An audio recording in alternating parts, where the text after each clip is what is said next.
I had two questions come to mind for Oh God. how we could start. Given the occasion, I'll start with, what's the worst Christmas you can remember? Man, I don't know. Well, my cousins were well, not cousins. I'm sorry, my cousin.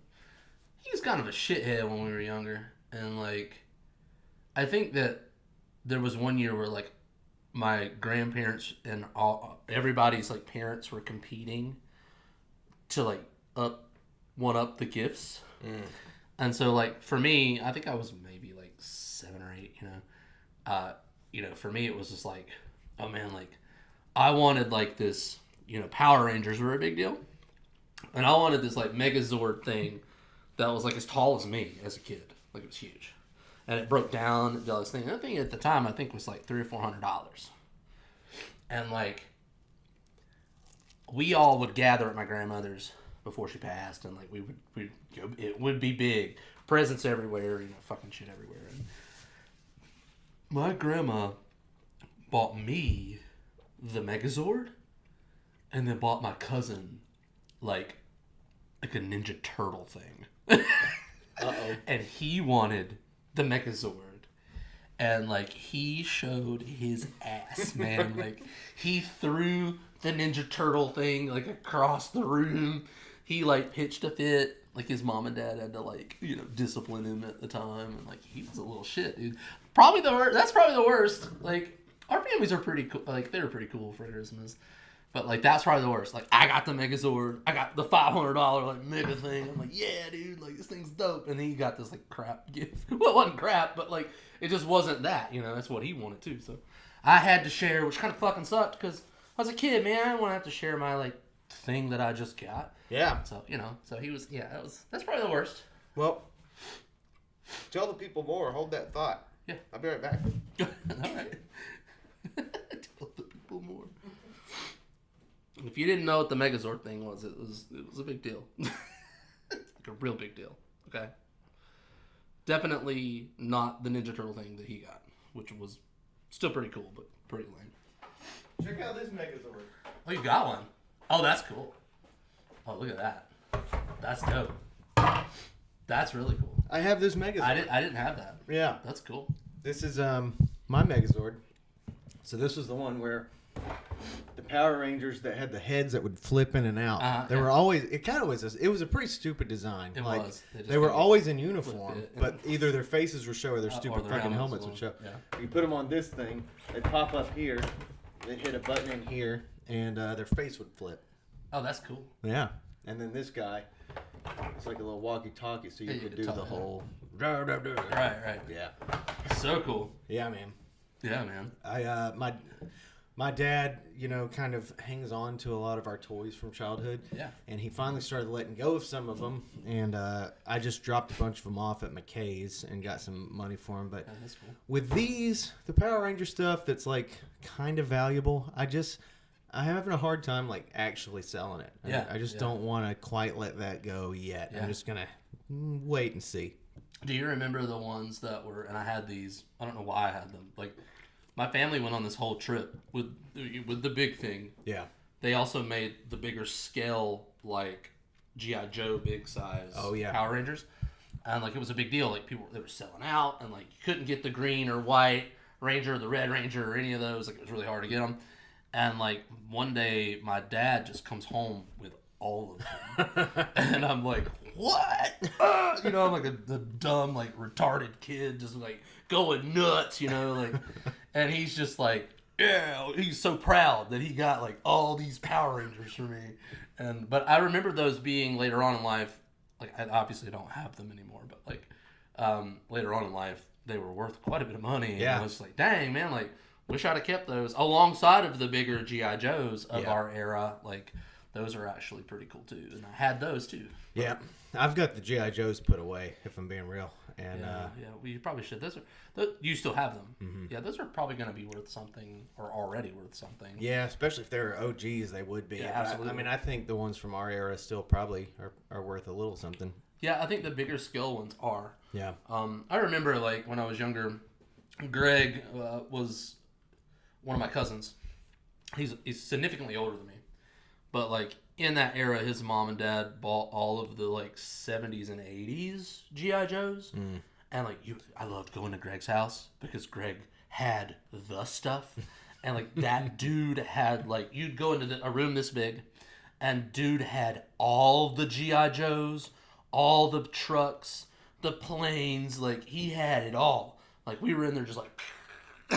Creating havoc with them, Hell yeah. I really wish I had all of that because that was a big part of like my childhood, being at their house, like hanging out and like playing with GI Joes on a whole nother scale of what I had at home. Like, yeah.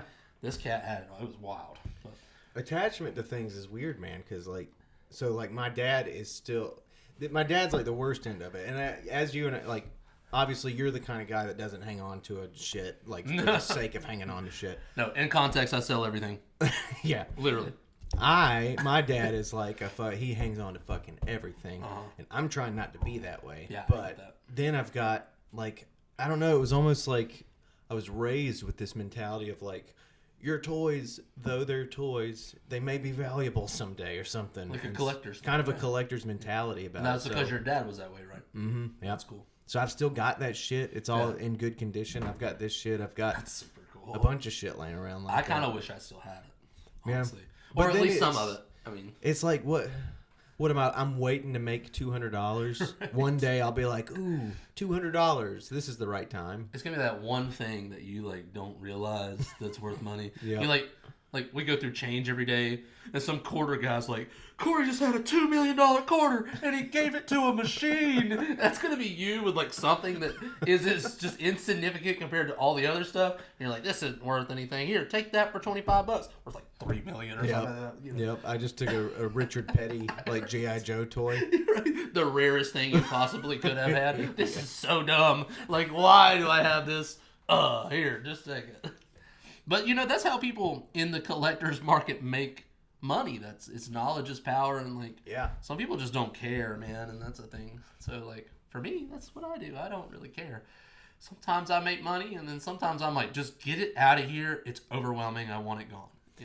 I get a little bit of that sometimes, and I mean you've seen this room shift around a little because of that. Because it's like I think maybe this will be the identity of this thing, and then I get attached for a little while, and then all of a sudden it flips, and I'm like, nope, it's gotta go. Yeah, I gotta make space for my mind and like my space. Yeah. What all do you collect nowadays? What all have you collected? Huh? Oh, that's an interesting question. So when I was younger, and I don't know that we talked about this last time. My dad was no, we did. I think we talked about my camera briefly, but my dad was a antiquer for a little while, and so when I was coming up, like my uncle and my dad and family members would collect baseball cards and the normal like collectible stuff, and so I did that for a while. I did like antique cameras for the longest time, so like baseball cards, basketball cards, antique cameras, and I really liked old baseball cards and stuff like that too. Comic books for a while, I did that.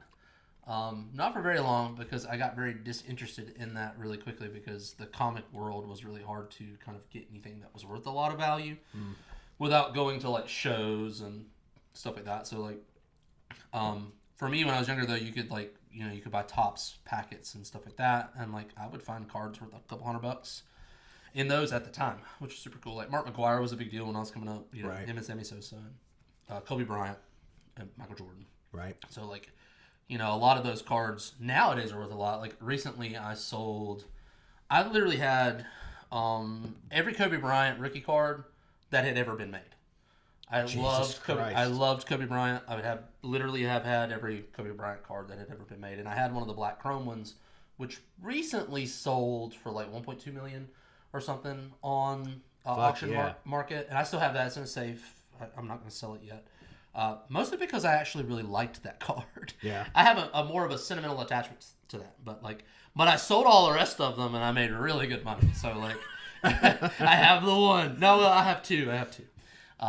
There's like when I was younger, I remember being excited about finding this Bowman's Best rookie card because Bowman's Best cards were kind of like weird. It was a weird brand.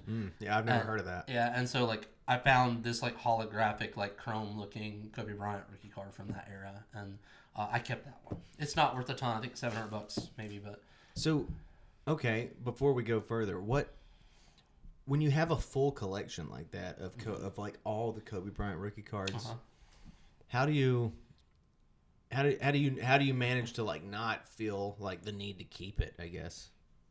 Oh no, that was kind of hard because like the reason I had those cards was like a childhood thing. And so like a lot like this, it was sentimental in the ways that like me and my best friend would go. There was a card place. I'm from Pilot Mountain, so there was a card place in Pilot Mountain that this lady always had like honestly really good cards for like the prices. And so John and I would go there like every other day and like trade or buy if I had money from like allowance and stuff like that. And so I got a lot of those cards by doing that, and like they were kind of sentimental in the ways that like that was my youth. Like I kind of like that's what we were doing to appease time other than playing sports. So Right. you know, for me it was kind of hard to get rid of them just because of that. But like as an adult now, I know that they don't hold the type of weight with me in that way. I have the memory, so I don't need the physical piece. And so otherwise they're just kind of sitting there being unappreciated when I could like, you know, kind of curate it to someone who appreciates it and would maybe display it or, you know, something like that where I'm not going to. So although hard, I definitely like to put things in homes that are worthy of the people that are owning it, kind of thing. That that's a shift I'm noticing in me, and That's good. Well, I mean, one thing you said is like it seems like a crucial difference that some people just don't have is the ability to recognize like if you have the memory, that's the same thing as having the object. It's actually like better than the object. Yeah. The only reason you want the object is because of the memory you associate with it. Yeah. But yeah, like I'm noticing, like as we talk about my future plans and like things like this room, like ways that I think about objects, it's becoming more and more about like making the thing have the life that celebrates it more so than just like keeping it like locked away in some closet or whatever. I think my biggest thing with that, because I think this is where I got this from, is that I collect cameras. And so vintage camera, I'm a photographer, so I collect old cameras. I used to use them. I would restore them, all that kind of stuff. And what I got to realizing was that I had all these objects that were meant to be in people's hands, creating these types of memories and or like moments or whatever. And like I had them all on a shelf, like not doing anything, you know? Yeah. And like it's cool to have them, but it's also way cooler for them to be in people's hands. So like for me, like one day it just clicked and I was just like, I don't need all this shit. Like I don't need it. It's gonna ruin sitting here on the shelf, and there's no way I can use all these cameras. So like I'm gonna put them in the hands of people that would want to use them and like, you know, make that a thing.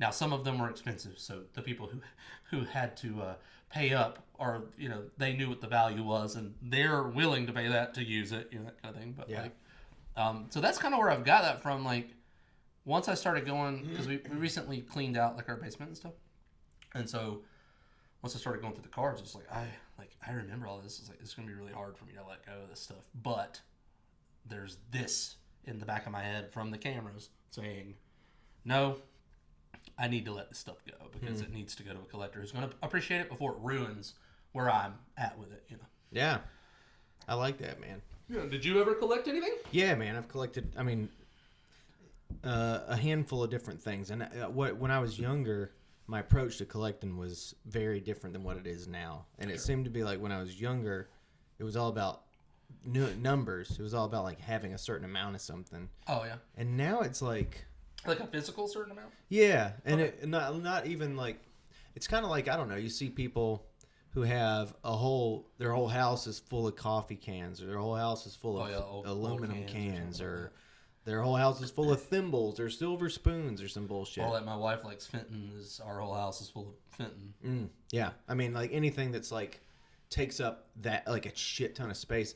And when I was a kid, I was like, I had a room in my house that had like I had a little shot glass collection and like arrowheads and seashells and pipes and knives and baseball cards and basketball cards and just like everything that I started to collect. It was always like, okay, in my mind it was like I'm gonna have thousands of these things, and I couldn't really pick one. I couldn't really pick one thing.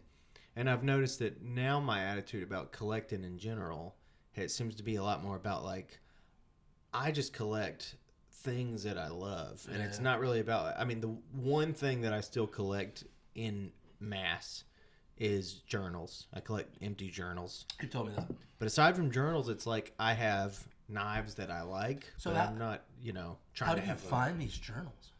Oh man, they're just all over the place. Like that's an interesting That's interesting. That's an interesting niche. Yeah. Like I like that. That's interesting.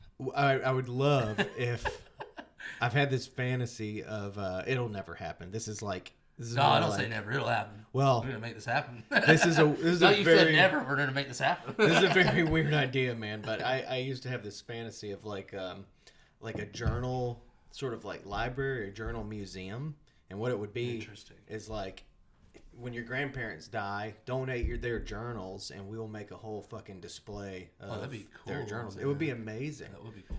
I dated this girl who lived her family was from New York, and I went up there one year, and they threw me in this guest room that had belonged to somebody's mom or whatever. It belonged to my girlfriend's, my ex-girlfriend's grandmother, probably. And I found these journals that were from like 19, what were they? From the 30s and 40s, I think. That's just cool. Handwritten notes. Like, this is what she did every day of her life. Wrote down who she saw that day, where she ate dinner, and where she went and bought stuff for the house or whatever. She's reflecting, which is cool. Yeah. And it was just like, this is so unique. So anyway, I think it'd be cool to celebrate journals that way. But as far as my little collection, family members get them for me. Friends have gotten them for me over the years. Like I've found them in random ass stores and bought them for myself. They're just like, they each one has a weird little story connected to it. Didn't you buy one at Hudson Hill the other day? Yep, I sure did. Cool. Yeah, it's one of my things, man.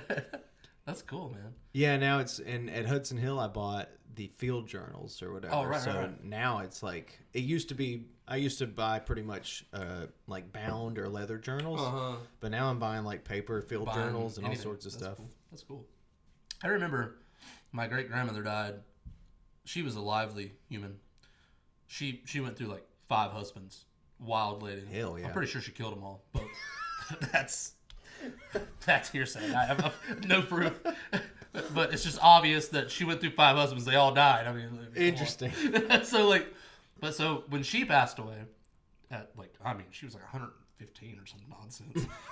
But like, we found this drawer full of journals that she had written in the 20s and 30s and 40s. Oh shit! And it was about her dating, and like courtship, and like all these things, aka sex. And she talks about her father, who was a huge moonshiner. Hell yeah! And they owned Raven Knob Park before the Boy Scouts in the state took it. Oh. And so that's where they were at. And they called that he called it Moonshine Mountain because at night on the mountain you could see all the steels light up. It was really cool. So that was in the journal that she talks about all that stuff. It was really cool. That he bought like in the 40s on the later version of that he bought like her dad bought a brand new 40 Ford. And like all kinds of like stuff from the moonshine money. Damn. And all that. Yeah, it's really cool, man. Where are these journals now? They're with my dad. Yeah, hell yeah. That's amazing. Super cool. And we would have never known about them had we not went through some of the drawers and stuff in her house, and like, or at least they let us do that. And we like that kind of history of the family because you don't know. Like, I wasn't around then, and my dad wasn't. That's not something that his parents were like sitting around talking about. You know what I mean? So, yeah. And his daddy was a moonshiner, so like he didn't know anything about that stuff, you know. So I find that interesting. That's really cool. Oh man, yeah, it's amazing. Really cool. Yeah, I mean, I if I'm being real, it sounds a little strange, but it's really, honestly, I think about my journals as something that like, at least more recently, I've started to think about my journals as something that, you know, like if I had kids and had grandkids and stuff, like I'd want it to be something that they could that on? yeah, like something that it would matter to them to receive. Right. Problem is, I draw these like horrendous pictures in these journals sometimes, like. Yeah, I know you like to do some art. I do. That's cool, yeah, man. And it could be considered art, but one of them comes to mind is like this elephant with this gigantic dick, and it's like can't leave that to the grandkids. Why the hell not? It's education, man. This is education. You just make a progression of the elephant fucking someone, and it'll be fine. Dude, if you saw some of these drawings in some of these books, I mean, they are atrocious. So, I know you brought up the Christmas thing. My Christmas clearly wasn't that bad. I had a kick-ass Christmas. Why did you bring this up? Because I'm assuming you've had a really bad Christmas.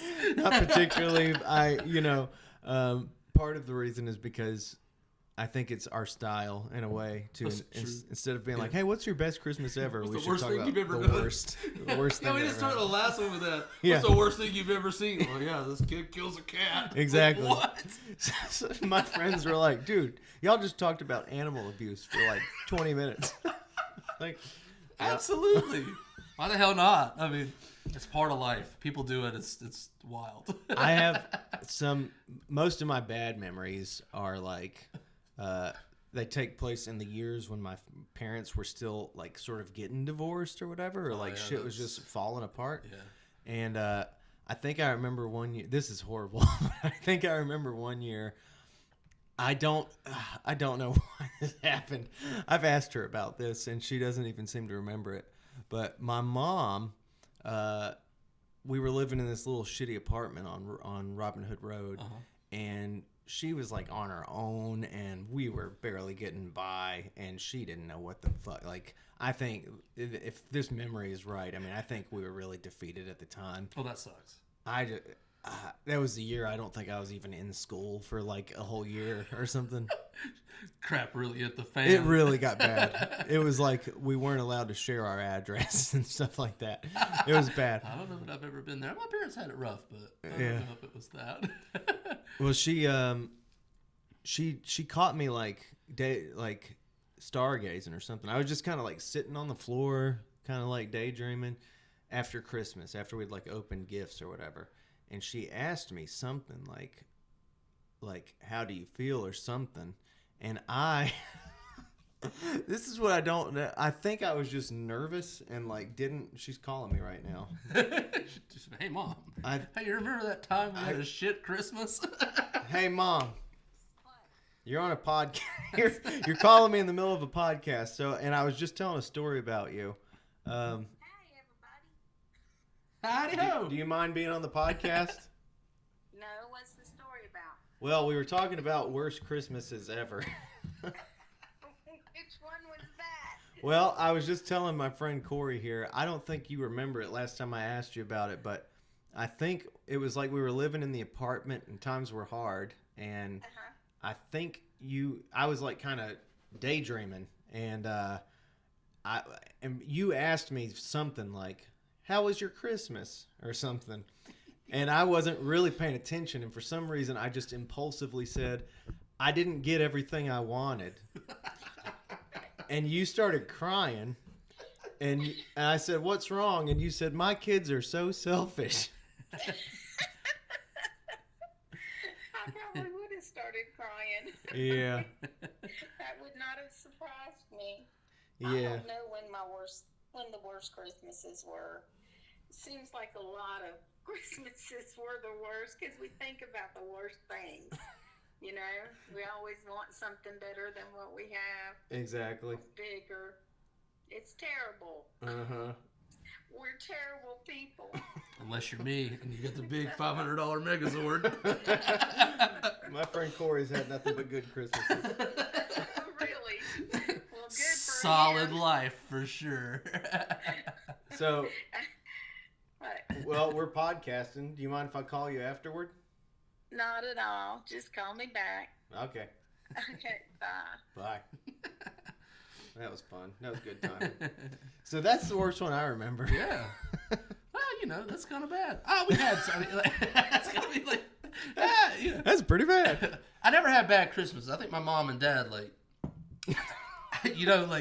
we had some some bad off times with living situations and like my mom and dad's jobs. Yeah. Like once they got settled in their jobs, like shit was real good. Like they had good jobs. And this is this is an era when like you could have just came out of high school and get a really good job at like RJR and Wachovia and all these companies. So like that's what they did, and so we were set up pretty nicely. But there were some times that were just not ideal living situations that bouncing around and stuff like that. But yeah, I think they always really worked hard to shelter me from a lot of that.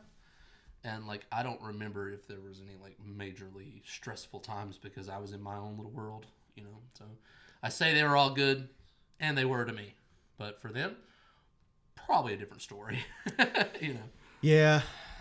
The bulk of the badness in my life probably just came from having a really volatile dad, and like the divorce between them was just fucking crazy. Yeah, not the greatest. Yeah, and all the stuff that came with it was extremely dramatic and just wild. You went from being this to the opposite of it, and that's stressful for everyone, not just you, but everybody involved. And yeah, probably why my identity's all confused still, because I. Do you identify as a Megazord? Sometimes. I've got a little Green Ranger going on. I was going to ask you what your favorite Ranger was. Man, obviously at first. I'm expecting something totally bad. No. Obviously at first the Red Ranger was like, okay, well he's leading the pack and everybody's important, but he's kind of the alpha guy. Yeah.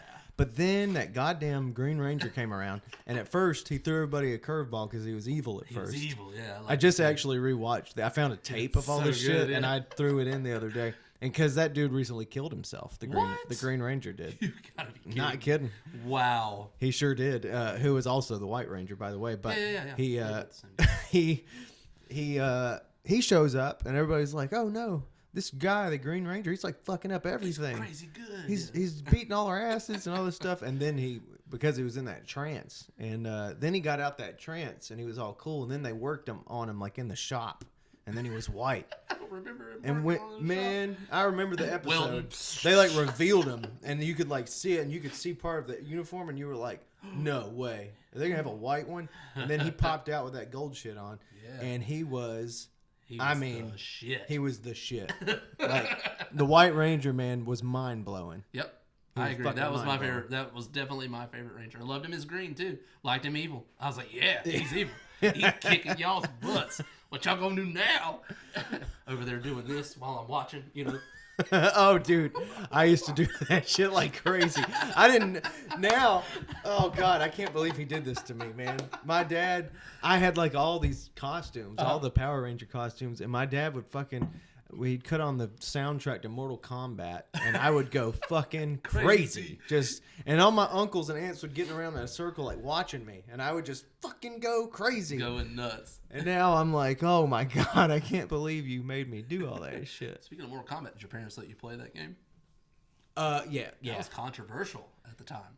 Yeah, I don't think they knew what was up. I mean, I was always like, definitely knew. I was always years behind. Oh, You're talking about Mortal Kombat on Sega Genesis? When it came out. Yeah, it was like way later that I played it. Yeah, my uncle bought us that, and me and my cousin would play. And one day my dad walks in there and he looks, and I'm like chopping this guy's head off, and there's just blood everywhere. He's like, "The hell are you playing? Get that crap turned off the TV. That's violent." And it's like, "Finish him." I'm chopping his head off. And I'm over there like a kid, like, yeah. Just banging my controller on my knee. Yeah, I just killed him. Yeah, I couldn't play that game for like 2 weeks. And then 2 weeks later, my uncle's like, "Damn, Mike, it's not that bad of a game." And then, bam, I'm back to playing it again. Hell yeah, dude. I remember at a beach vacation. That was the first time I remember playing it, and it was just the most fun I'd ever had in my life. Yeah. But yeah, I loved the movie though. And that was like one of the movies I played on repeat. Yeah. Also, before I forget, I think the Pink Ranger was my introduction into manhood. I think one of my first sexual thoughts. I might have even told you this. I don't know if it was on the first time we taped. You in your room dressed as White Ranger. Preparing the pillow, buddy. My waifu pillow. Oh God. Dude, nope. That's not what I was doing. My first introduction to women was a 1953 Playboy with Marilyn Monroe in it. 1953. Yep. That explains a lot, I feel like. It does. My whole aesthetic is literally that magazine. Yeah, you've been chasing that dragon ever since. Chasing that dream since I was a small child. Still looking for Marilyn. Still looking for it all. That is fascinating. Mm-hmm. John, the guy I used to collect cards with, he comes to my house one day and he's like, look what I got. Boom. And it's like Marilyn Monroe in the front, just like, you know, butt naked. and I'm like, right on. What? Yeah, I was definitely sold at that point. Like, you were into it at that point. Oh yeah. And then I had a stronger understanding of the Pink Ranger and all these other things. Yeah. Yeah, man. Funny. I was in love with her. She was awesome. Yeah. Yeah. I mean, when I watched it back, I was like, I get it. Yeah. I see why I was in love awesome. with her. Like, cute. Yeah. You know? I was a Tia Tamera type of guy. Oh, yeah. I crushed on Tia Tamera. Oh, hard. yeah. Oh, absolutely. Yeah. Oh, yeah. Also, did you remember the show Cousin Skeeter? I don't remember that. No. It was like on Nick, and it was a puppet. He was a cousin of regular people. What? All right. I will be honest here. I did not have like regular cable for the longest time. My parents refused to pay for that shit. I had all the video games I wanted, everything I wanted. Cable was not one of them. Gotcha. So I didn't get Nickelodeon or any of that crap. I had to go to Friends to watch that kind of, you know what I mean? Yeah. So I was stuck with like regular crap, but like that sounds funny. I've never said that out loud, but yeah, it was just a regular show, regular people, but their cousin was a puppet. And I do recall this. Yeah. Vaguely recall I think this. it came on Sundays. And anyway, there was a girl on there that I had a serious crush on too. Yeah, TV, man. They got in there early. Got in there early, yeah. Told us what was up. It was a Boy Meets World too. It was God, what was her name? Topanga. What a name. Topanga. Sounds like a fucking like a parachute company. Come parachute with Topanga Parachutes. Exactly. We have the best paracord. What? Yeah, all right. Yeah, Topanga. Weird name, but like yeah. And Winnie Cooper. We can't forget Winnie Cooper. Oh yeah. From the Wonder Years. Yeah. Yeah. I asked my mom if she would ask. I had like some little fake girlfriend when I was like playing Mighty Mite football. Oh yeah. And I asked my mom one day, hey, could you ask my girlfriend if it would be okay if I had 2 girlfriends so then I could also date Winnie Cooper? I'm trying to fit them all in, get them on a schedule. My mom said, I'm not breaking that little girl's heart. Don't you break that little girl's heart. My dad said that to me on my first girlfriend too. Did you break that little girl's heart? That girl cries, I'm going to whip your ass, boy. That's what he said. She didn't cry. She ended up smacking me or something, and it was all over after that. My mom just texted me some weird shit about Christmas. I don't after. She's recalling now. We've jogged memories. Oh, I guess she was remembering last year. One of our worst was last year, but that's too recent. Yeah. That's okay. It also wasn't dramatic enough. It was just that people kept interrupting us and wouldn't leave us the fuck alone. But that's what family's for. Yeah, this was why this is all stressful at the holidays. Yep. I dread it. We're only 5 days? 4 days? Yeah, we're close. And I don't know exactly what day this will come out. It'll probably be the Monday after. So I think you might be safe to tell me what you got your wife for Christmas. Oh, she got a whole bunch of Fenton. I'm not gonna take that. No, I got her some Fenton. Cause she so we were talking about collecting. My wife collects Fenton glass, which are like Vosses and stuff, which I enjoy too. Since I'm into the mid-century modern furniture stuff, I collect Viking glass, which is basically the same thing. Just they hand sling it when they make it, so each one's kind of different where with Fenton, it's more of a like precise type of thing. But she collects all the signature ones. And so I got her 2 pieces of Viking glass. I got her some Tom shoes because she's been like wigging that she needs some more Toms, as if this lady doesn't have 90 fucking pairs of shoes. And then I bought her some boots as well. So got her some nice boots. So I think she's going to be stoked about that. We don't tend to go hog because like my parents are like nuts. And so they spend like $1,000 a piece on us at Christmas. Really? Because they don't have grandkids, because I'm not going to give them one. Exactly. My dad's like, well, I'm just going to buy you whatever the hell I want. So they usually spend a lot of money for some reason. And we're like, you don't have to do that.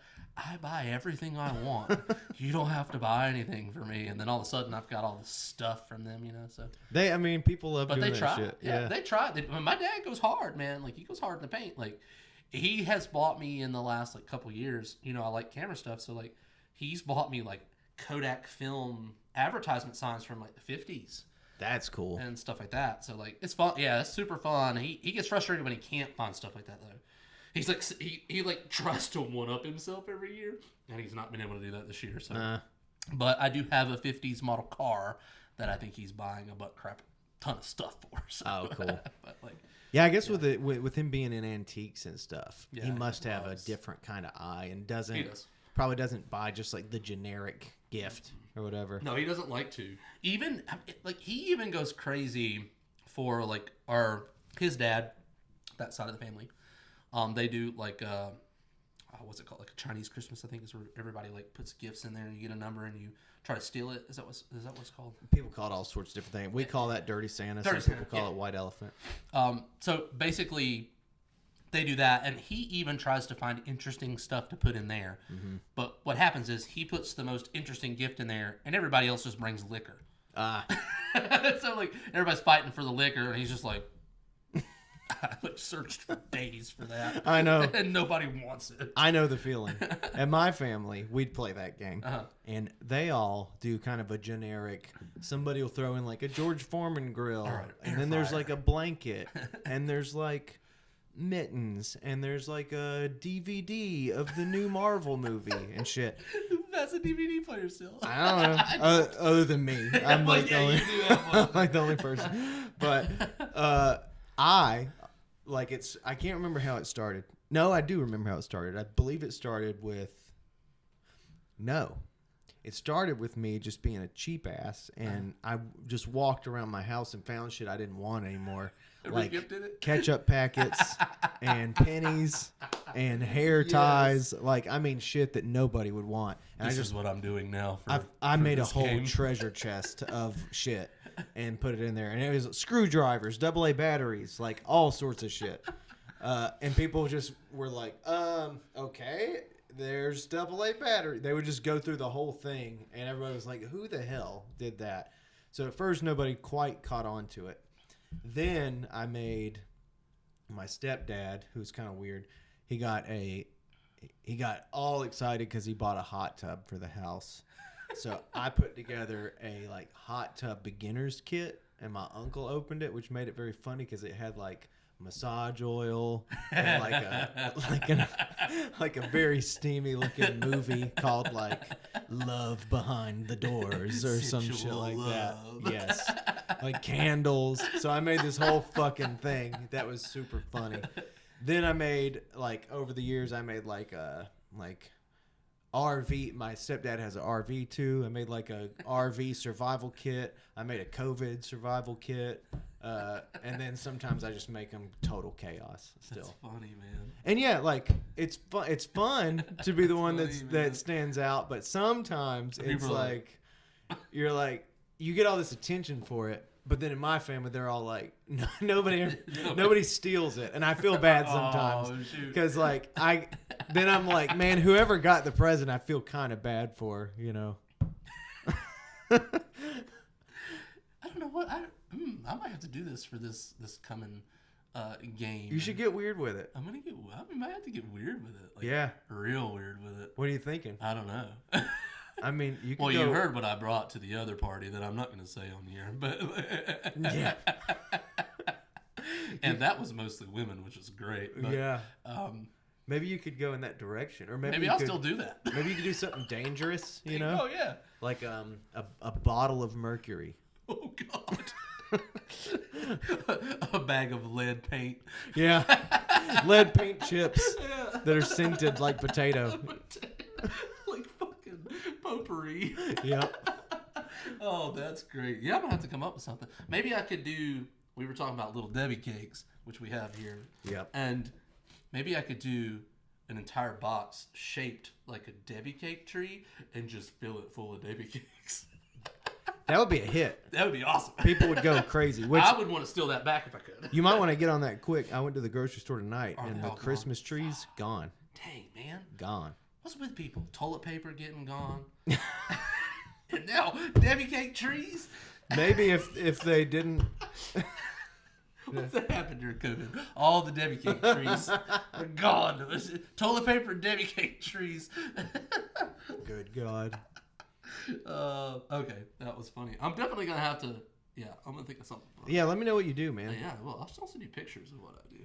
I'm trying to think of maybe the weirdest or worst Christmas gifts I've ever gotten, but I'm not sure if any are coming to mind. Oh, I don't know. Oh, I've got some stupid gifts. Like, all right, so, and she'll probably watch this. She's probably gonna hate me for saying this, but like, Liz's dad is. Context, my wife is named Liz. Liz's dad is the absolute worst gift buyer on planet Earth. Hell yeah. He will wait, Tyler, till Christmas Eve to go buy presents. Like, this man one time got me, like, some zip ties. Zip ties and a pair of Carhartt socks. Hell yeah. That's what I got for Christmas, man. Zip ties and some Carhartts. And then I think the next year, instead of zip ties, it was like wire nuts for electrical work and Carhartt socks. It was like the same shit for like a hot 3 years. It was like, what is going on? Always Carhartt socks. Oh, I love Carhartt socks. Don't get me wrong, but like, damn, bro, get creative. Like, you don't have to buy Carhartt socks and some sort of electrical stuff for me every year. Right. I don't do electrical work all the time. So, like, I have this 5 or 1,000 piece zip tie set that I've had for 4 years now because I've only used 6 of those zip ties out of that fucking thing. You only need them every so often. Right. Like, yeah. What the hell? And the wire nuts the same way. I mean, it was like 1,000. He goes to Harbor Freight and literally is just like, that's what I'm getting. Woo! So Harbor Freight, super underrated. there are some things that are great at Harbor Freight. Yep. Anything motorized, though, stay away from it. Sure. Better than Ace Hardware, you know? I don't know. Ace Harbor's kind of fancy, bro. You think so? Dude, the one on Robin Hood's kind of fancy. Maybe. I feel bougie when I walk in there. I always feel awesome. Ace is more like, well, that's what it's like. It's like, I feel like it's like, oh, people who live in, I mean, I'm not trying to put these folks on blast, but it's like, oh, people who live in Ardmore who like, gotta go to Ace's. they got to go to Ace Hardware to And get then hit Harris Teeter brick cleaner. Like, and get some sushi at the sushi bar that's like fancy in Harris Teeter. Yeah, we need some Ardmore people. We need some oil. We need some brick oil to make our bricks look older than they are. Or some Apology shit to like. all of our Ardmore friends. You guys are bougie pricks. Yeah, I mean, Ace isn't a real hardware store. No, it's like, not. Come It's on. the place. It's the place. I don't even know the slogan. I just know Ace is a place. It's not a hardware It's store. not a hardware store. It's a sushi store. Yeah. Ace is like for people who want to feel like they go to hardware stores, but they really have no fucking idea They're too what they're scared doing. to actually go to like a real hardware store. Yeah. Which is kind of fun to get lost in a real hardware store. Then when I was doing cabin work, I found out I didn't know there was such a thing as a building supply store, and that is a whole different. Well, level. it might not be called Blevins anymore, but Blevins is a cool place. In Galax. Yeah, that's one of them. Yeah. They're not called Blevins anymore. They're called something else now. Somebody else bought them, but Blevins is who you're talking about. They have them in Mount Airy, Galax. Yakin County has one. Yeah. There's also this really cool. Oh yeah, I've been to the one in Yakin County. The cool lumber spot in Yakin County is freaking amazing too. Yeah. Yeah, I like those places, man. Yeah, I love when real. you have to walk into a place and be like, where are the employees? Like, there's no one in there. It's like, okay, well, I'm literally just going to do whatever I want, and then I'll find somebody eventually. Yeah. About 45 minutes later, they come back. Oh, didn't realize you were here. Well, yeah, I could have walked out with that half the store, and you'd have never known. But I love those places, man. They are what I think we miss about some of like what Lowe's should be. Yeah. You know, that kind of thing. Because I hate Lowe's. We were talking about this earlier. Home Depot and Lowe's are like the death of me. I want to like burn both of those facilities down so badly because I have to go to one and then go to the other to get the shit that I need. I can't just go to one of them. Right. I got to go to either, but I got to go to both of them. So it's like, okay, like I need this. I got this. Hell yeah. And then I'm like, wait a minute. I need this. Damn it, they don't have it here. I got to go across the street. So it's another 30 minutes across the street to get the damn thing that I needed that Lowe's didn't have. Got to find that. They do it on purpose. Liquid nail. Fucking, like, yeah. I don't want to talk about contractors right now. Those guys are assholes. They're stealing all the stuff. I only needed one, man. One.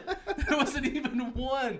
Listen, I went to Lowe's to get liquid nail. There was no freaking liquid nail. It was the worst. Like, there was 6 cases underneath there like a day ago. Some guy came in there and was like, I need some liquid nail. Gone. I sell my plasma and call it liquid nail. You should just, I'm telling you, you should get it tattooed. Yeah. Get it right here. Jesus Christ. That'd be awful. No, it would hurt. Yeah, man, building supply stores. And the tool selection is just, you just notice such a difference. And I mean, obviously there is a difference. Like if you and I were trying to fucking, I don't know, if we had to do a small plumbing job or a small fucking maintenance job, you need different things than like building a house. But it's just building supply stores are they're the real deal when it comes to heavy tools, you know. Yeah, or if you need like a lot of lumber. Yeah. And not like something that Lowe's or Home Depot would have. If you need enough nails to build a house. Yeah. If you need enough fucking Yeah. We used to, when I built pools, we'd go to like pool shops or pool warehouses that had plumbing stuff. You didn't even have to go to like anywhere that was even a plumbing warehouse. Right. You're going to a pool plumbing warehouse. We have everything, that kind of thing, which is awesome. I could just go be in there and like, I need all that, and then they load it for you, and you don't have to touch it until you got to the job site. Damn straight. Awesome. Yep. It's awesome. But yeah, we're off subject. What was the subject? Christmas, but Christmas. Well, we were talking about Debbie cakes for my gift, and then somehow we got on hardware, and I got frustrated about Lowe's. I'm remodeling a kitchen. It's been a thing. Yes. So Christmas. But you were asking a question about the worst gifts we had, and that's what we were. Yeah, and then Carrie. That's where we got off. Carrie was giving me electrical stuff for Christmas. Absolutely terrible. My little sister one time. This isn't. I'm grateful for it, and it was sweet as it could be. But when she was still a little kid, she picked out. I think it was the first time she ever picked out a gift for me for Christmas. And she bought me a 4-pack of screwdrivers. And I was like, useful screwdrivers. And she was like, because your car is always breaking down. And I was like, that's going to help. If I got to take the dash off, maybe one piece of it. Right. But I've still got those screwdrivers. Hey, and they're probably pretty good. They actually are. They're like good screwdrivers. They don't help at all if I have car trouble, but sweet as it could be. They're not going to help you with car trouble, though. No. And then, that Lawson family had a pretty bad Christmas. Who was that? Charlie Lawson's family. I don't know who that is. You don't know who that is? I don't know who Charlie Lawson is. Who's that? Really? No, I'm terrible at names. All right. Shout out to the Stokes County boys. They already did an episode on this, and oh shit. I'll tag them, but you should. So Charlie Lawson, so you might know about it. Might ring a bell once I start talking about it. Yeah, tell me about this.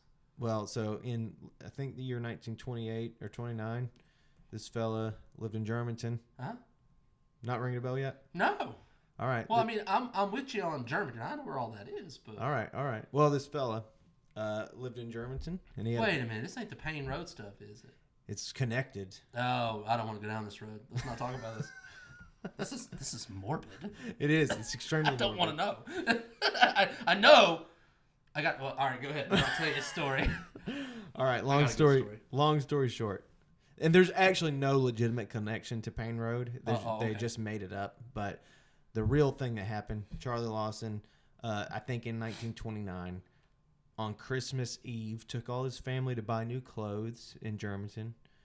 Christmas Day, he said. Were they out of fancy groceries? They were probably at that store in Germantown, but on Christmas Day, he sent his oldest son, James, I believe is his name, down the road, because his oldest son was about 6'4", and big old boy.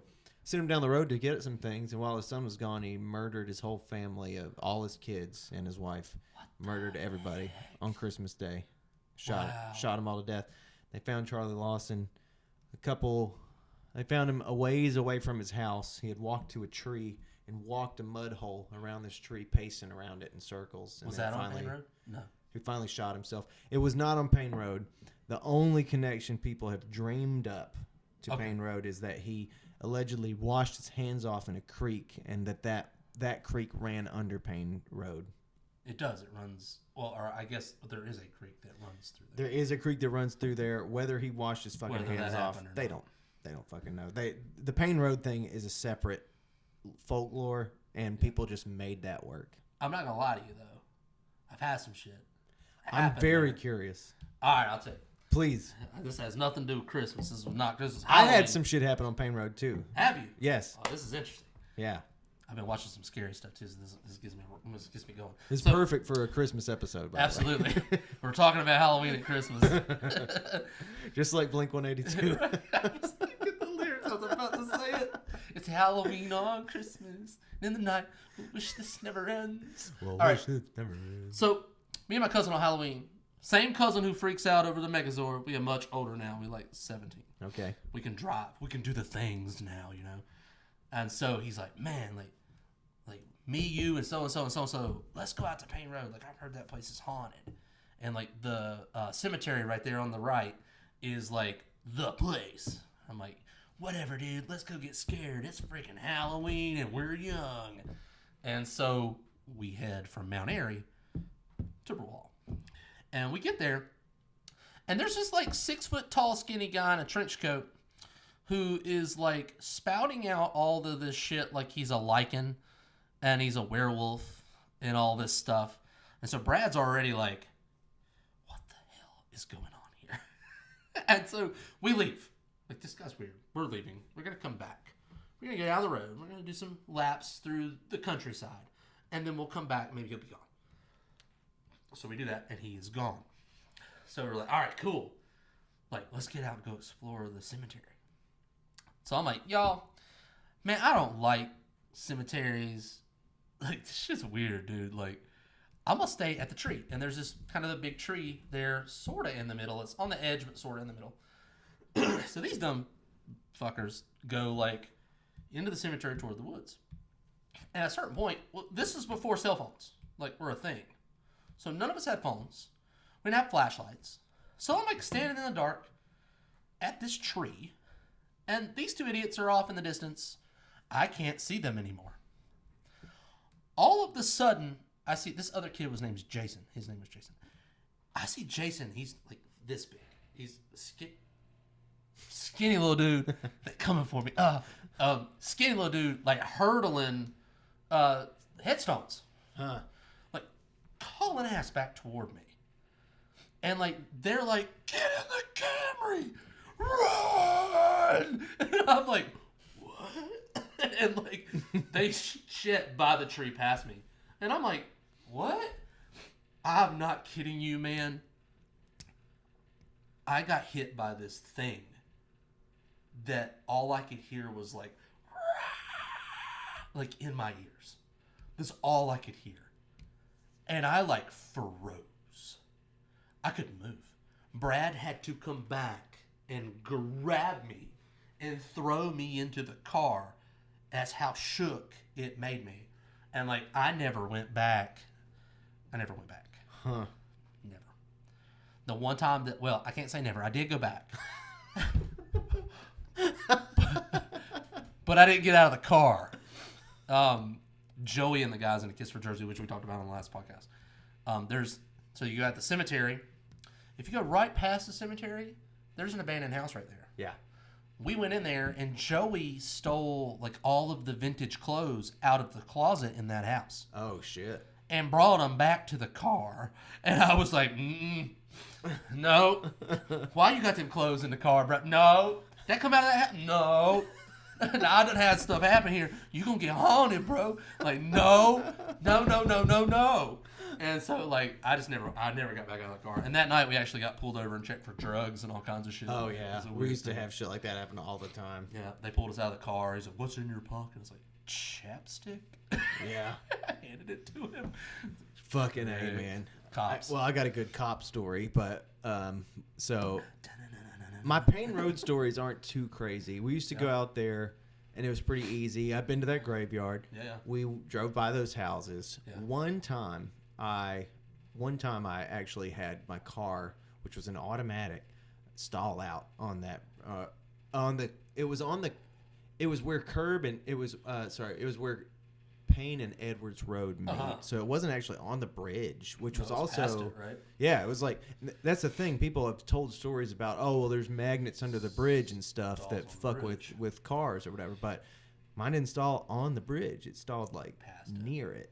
And it wasn't like I was short on gas or nothing. Huh. And it just didn't do it again. Like, it was a very weird thing. That's weird. But the more interesting story, one night me and some friends went out to... There was this old abandoned house that was rumored to belong to Charlie Lawson's cousin or some shit like that. And it was just this weird old property that we used to know about that I used to like be fascinated with for some reason. So I drove out there one night with two of my friends, and we're just like creeping along in my old Mazda van, creeping along just past the house, and right when I get right up beside the house, all of a sudden my whole car gets lit up with lights. My whole car gets lit up with fucking headlights. Whoa. There's some black car parked right up against the house in a weird place where you would not park a car. Parked right up against the house. Boom! Just lights me up. Scares the shit out of me, and I hit the gas and just take off down this dirt road. Turn around, come back, and think, okay, like, somebody was just there or whatever. Just screwing with you. Yeah. Just screwing with us. And we come back, and they're just gone. And I was just like... How'd they get out of there faster than you did? That's what and part of me thought, why don't I see any dust in the road? Like, why don't I see any evidence of it? I mean, we turned around quick. Are you sure they were actually gone, or did they just back their car up behind the house? No idea. Could have done that. Could have just gone, and my imagination could have played with me. I don't fucking know what it was. I think it was your imagination. They probably did that. Yeah. They're probably fucking with you. Yeah. Like the guy, that Lycan guy. That guy was weird, man. Oh, that sounds fucking weird. He was weird. I decided, I think I probably stumbled upon like a drug deal or something. Maybe. That's probably what it was. Yeah, maybe. And then they just either they hauled ass or they backed up. Did you think they were gone? Yeah. Yeah, it's interesting. You ever, since we're talking about abandoned places, in Germington, right before you are like heading out to Walnut Cove, you ever been to the Germantown school that's abandoned in that neighborhood? Yeah. So we used to go there all the time, and I've had some stuff happen in there. How many times have you ever been in there? Well, I never got to go inside. I went out there sometimes. We'd get busted by the cops a lot. That's because the neighbor calls. Yeah, neighbor calls. And I'd heard about what people had found in there, but I never actually got to go inside the building. Kiss for Jersey did a video shoot in there. Really? A really old one, yeah. And so we had gone there probably 6 or 7 different times to scout for the video. And then one night, I don't think it was Halloween. I think we were just going to be going. But Elizabeth and I had just met, and she was with us. And it was like me, the drummer for Jersey, and a bunch of our friends. And we went in there in the dark. And we did have flashlights this time. But like Joey's in front. There's like, when you go in on the back end, so the neighbor is literally in front of the gate. So the way you did is you had to go around and go through the back. And so we went through the back. And basically, we get in there, and there's this long corridor that's nothing but black. It's just dark, you know. And so you had to be careful through there because the floor was falling in, and it's elevated. So, like, you could fall, like, 3 foot, probably. Enough to hurt your leg. Yeah. And so we're in there, and Joey and I were up front and flashlighting it. everybody else just kind of following behind us. And so all of a sudden, Joey's like, "Did you hear that?" He like taps me. "Did you hear that?" I was like, "No." And so we stood there probably maybe 6 minutes and waited to hear it again before we moved, thinking that someone was in there with us. Mm. And I'm not kidding you, man. I like heard like it was running toward us, and we fucking jetted. Like Elizabeth was with me, and all of a sudden no one was with me. I was in the middle of the woods, and I was fast kid. I ran track. I was gone, motherfucker. Like, I ain't dying in this shit. I skipped over the holes like a damn athlete, like an athletic motherfucker, and was gone. Olympic sprint through the woods. I left Liz way behind. She's like, "You left me." And I'm like, "I wasn't trying to die." And we don't know what that was. Could have been a zombie. Could have been a raccoon. Could have been a fox. Could have been a man. Could have been a homeless person. Could have been a crackhead. I ain't trying to get like HIV from a needle getting stabbed by some crackhead. Like, no, dude. So, I mean, I jetted, bro. Oh, man. Yep, hopped right back in Joey's car, and we were gone, man. We have no idea what it was. It was probably nothing, but like it was just one of those things where it's like, I'm gone, man. Man, I wish they tore that school down. Did they tear it down? Yeah, that's because it was getting dangerous. I remember the basement was full of water, and like the gymnasium was over top of it, and that gymnasium was good. Like the first like time we went in there, and as we started going in there, it started like doing this. Really? So it was like falling in. Yeah, it was dangerous as hell. Like nobody needed to be in there, man. And like somebody had spray painted like hell going down into the basement. And I'm not kidding. I really wish it was still there because it would have been a great photograph. Yeah. It was full of water and it said hell, and like you could see kind of into that area. It would have been a great photograph. Well, I always heard there were like pentagrams and shit in there. There are. Uh-huh. There were. Yeah. I wish I could have seen all that shit. Yeah. I never did get to go inside. A lot of graffiti. They did it on the floors a lot. That's why I thought it was kind of weird. We had been in there at this time when that happened, when we were running away. We had been in there quite a bit. Like I kind of knew where I was, which is the only reason I could run so quickly to get out. Like I already knew what I was going to do to get out. But like it was just weird. We had never had that kind of experience. And we had gone at night and during the day both just to be able to see what everything looked like, you know. Yeah. But it was just it was a weird experience for sure. And it could have just been some devil worshipping motherfucker who was trying to fuck with us, you know. But I wish I'd have maybe stayed there and maybe decked him or something. Surprise! Boom! Surprise, motherfucker! Surprise, bitch! Boom! He's gone. He's probably that lichen guy. He probably lived there. Yeah. Just hangs out in the Germantown school doing pentagrams and then goes on Halloween to Payne Road to talk about being a werewolf. They ain't that far from each other. No, they're not. Yeah. Maybe he just levitates from one to the other. I don't know. So off subject, have you seen this like Christmas movie with the guy from Stranger Things that he's gonna like kick everybody's ass and stuff?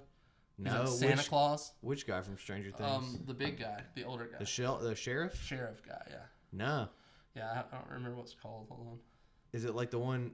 Is it based on the one where the guy got like the Christmas Massacre or whatever? Maybe. Hold tight. Let me tell you. Shit, I'm like the worst at like telling these types of things. I can tell a story all day, but yeah, Violent Night is what it's called. Violent Night. Oh my god. I think like aliens show up or some shit, and then he has to like kick their asses. I don't know, man. God. The premise was crazy, but it got a 73. Really? That's pretty good for a comedy horror movie about Santa Claus kicking people's ass.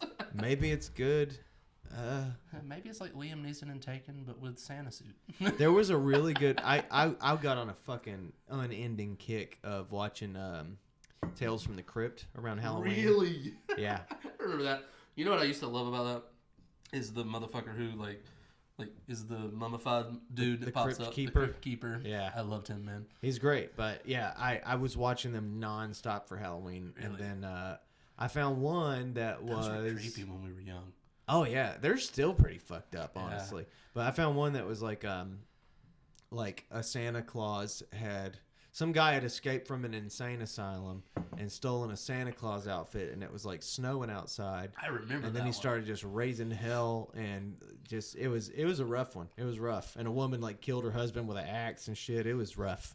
Do you remember the one? This one always stuck in my head because like I actually think it might have been the last one that I watched because it was just disturbing. But like where the ladies like trapped this guy and like cut him in half with a table saw. Do you remember that one? Table saw. Yeah, dude, they like cut him in half with a big ass table saw, like a log splitting saw. No, I don't know that one. Dude, we gotta find that. That one's wild. It stuck to like when I was young. That one scared the bejesus out of me. I was like, I'm not watching this anymore.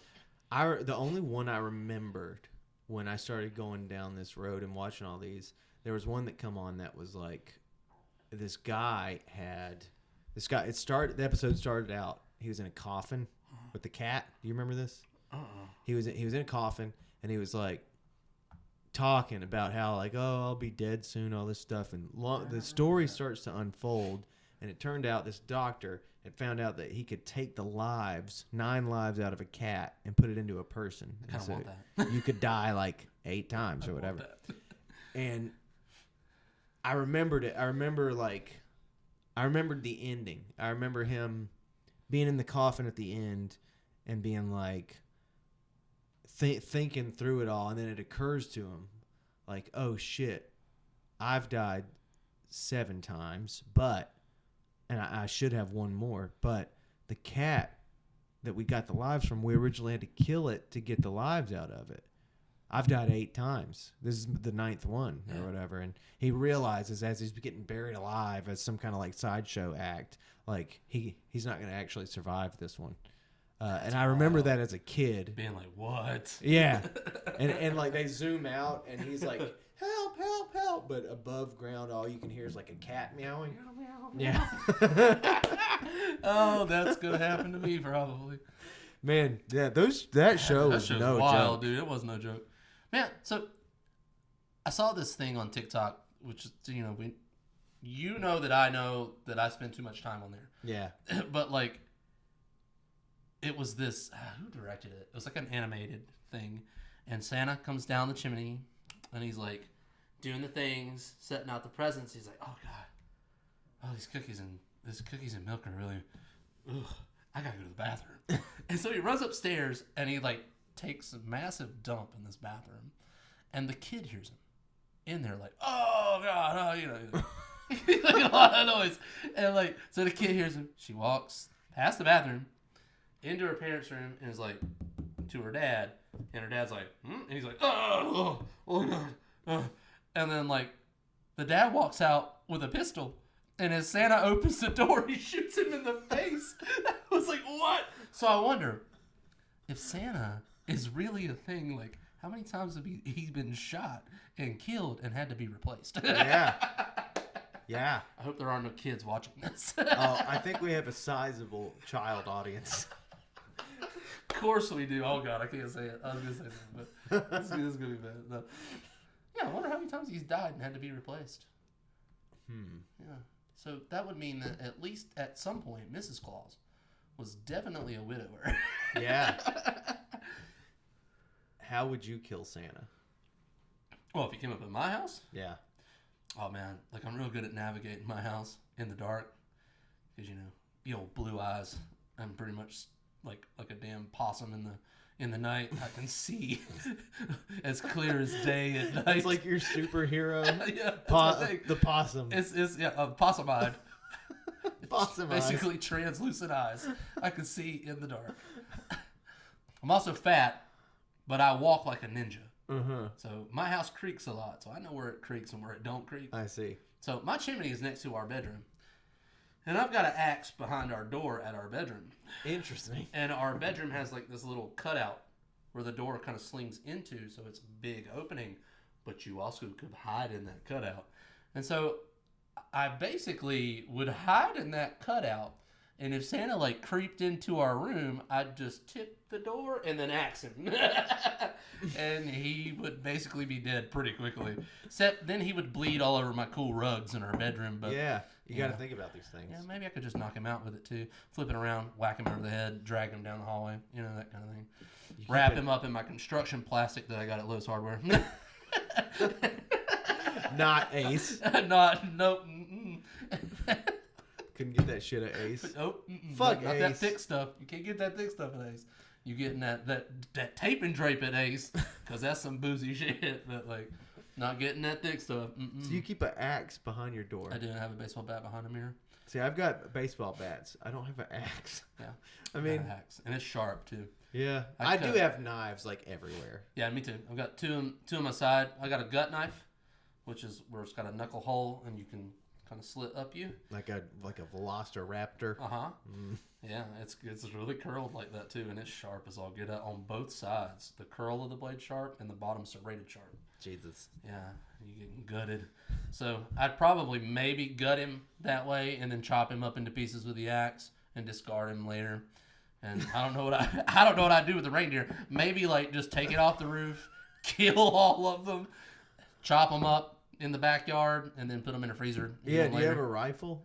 Yeah. If you get a rifle, it's kind of it's like fish in a barrel. Just pop them, and then I wonder if you did that, if like they'd try to fly away. Maybe. You know what I mean? Yeah. I was thinking like putting the suit on after I kill him.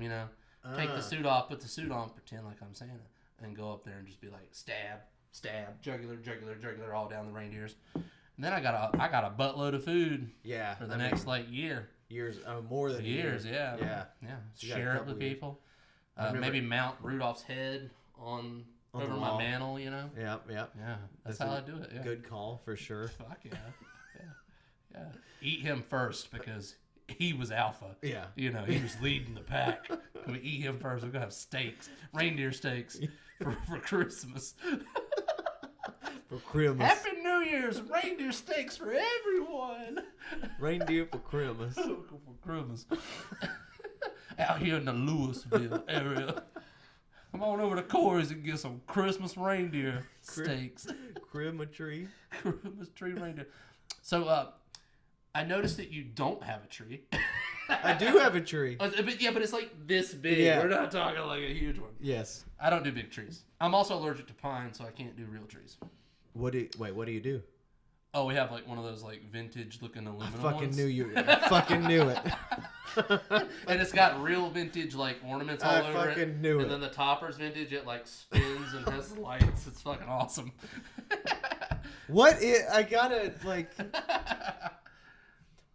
Everything in my house is vintage. What is it about? Like I gotta understand that more. Like, why do I like old stuff better than new stuff? Yeah, maybe. I don't know, for the sheer fact that someone like you comes to my house and is like, "What the actual fuck?" I mean, that's a good part. I mean, it's a conversation starter. But it's like Everything. even that. Everything. I knew as soon as you asked me about a tree, I was like, you've got something from like. Only 200 were made of 1971 or something. Not that rare, but like, I don't know. The topper might be. This is pretty cool. I've never seen another one. Man, I wonder if my grandparents' old like 70s decorations are still around their house. But that'd be cool. They had these ones that were like so weird, man. Like they had these like balls that they had plastic coming out that were like silver on the outside, and the inside of the plastic was colored. Yeah. They like were all these cyclones. You know, that's what Liz has. That's what's on our tree. Bunch of those. Yeah. All the rattiest, worst looking butterfly ornaments you've ever seen in your life. I don't know about butterfly ornaments. Like they were. That's crazy. They're hideous. They're so fucking ugly. Crazy. All these like plastic reindeer that were just like red and gold, shiny. We do have some little trees that are like that. Yeah. They're not ornaments. They don't hang. They actually sit in the tree, and you put a bunch of them in like clusters in the tree. It's pretty interesting. Yeah, she's all into that, man. She's always been. Liz has always kind of liked vintage ornaments for trees. Interesting. So we've always had like some sort of vintage ornament set up, but the tree is actually vintage too, which is cool. So, I do. I mean, now I do. I've done a few things. So. Now I just do a plastic tree that I just plug in. It's got lights pre-made on it, so That's I don't cool, do though. shit. I don't like doing the lights part or fluffing the thing. Yeah. Even though it's old, like not real. Yeah. Fluffing it still is a pain in the ass. Dude, after Christmas, I'll unplug this thing. I'll put it in the storage room over here. I'll just set it down, and then next year when I want it, I'll just pick it back up. Like that's all I do. I've got decorations in here. Like I could decorate the tree, and I could do more. I could put out a nativity scene and bullshit like that, but I ain't doing all that shit by myself. And I like it being really minimal. But back in the day when I first moved here, I did something that we did when I was a kid that I thought was like more common. Which, by the way, I like wood ornaments. That's like my thing. Cool.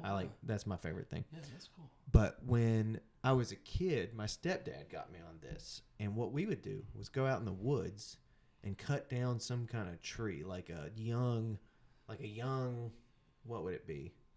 Probably like a young, like a young dogwood or something like that. Something that's kind of just got two pieces to it, and we would stick that thing into a bucket of sand or something.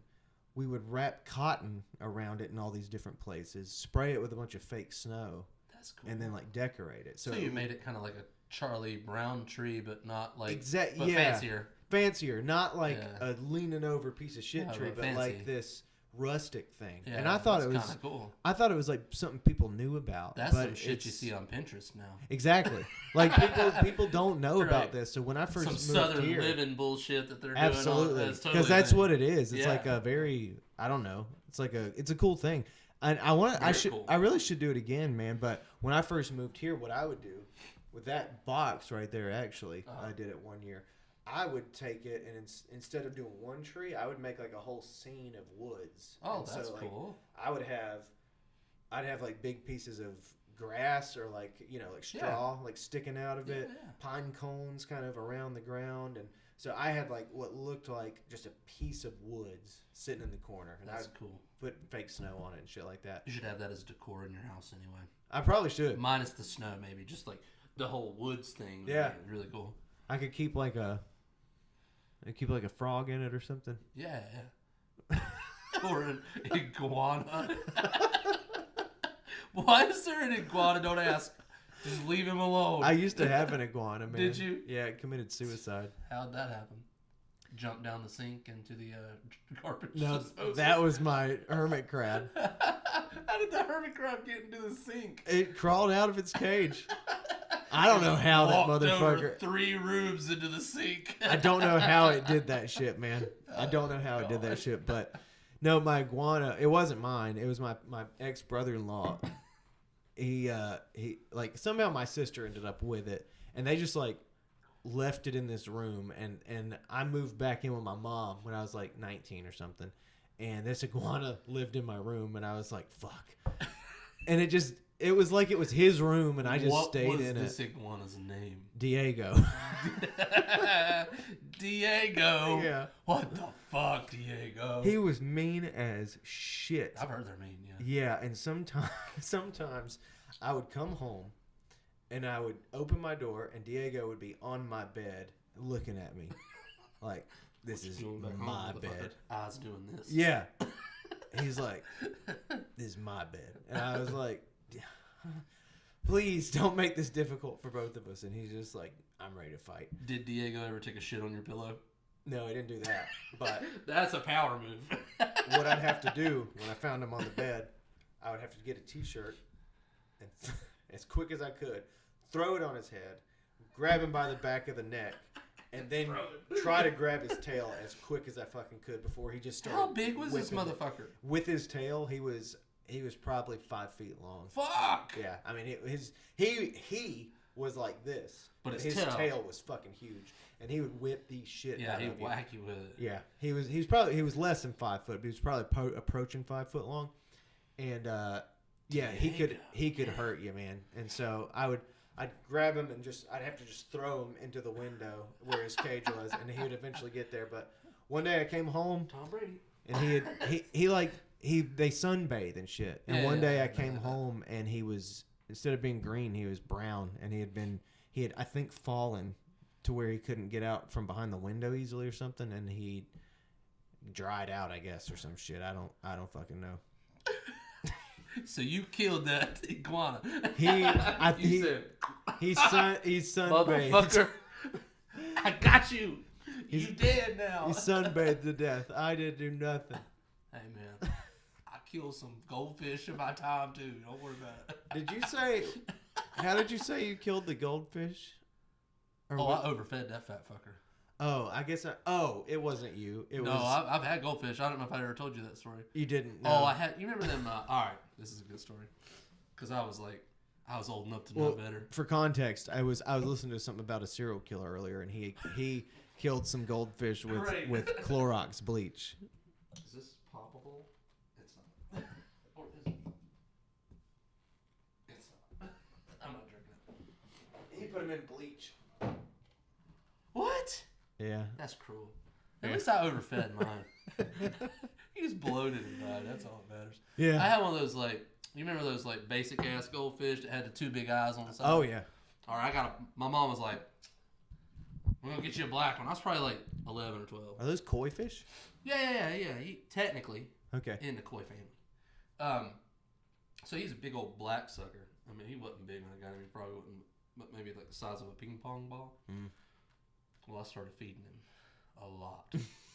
I'd come home from school and be like, fish food's this big. I'd be to the wide side.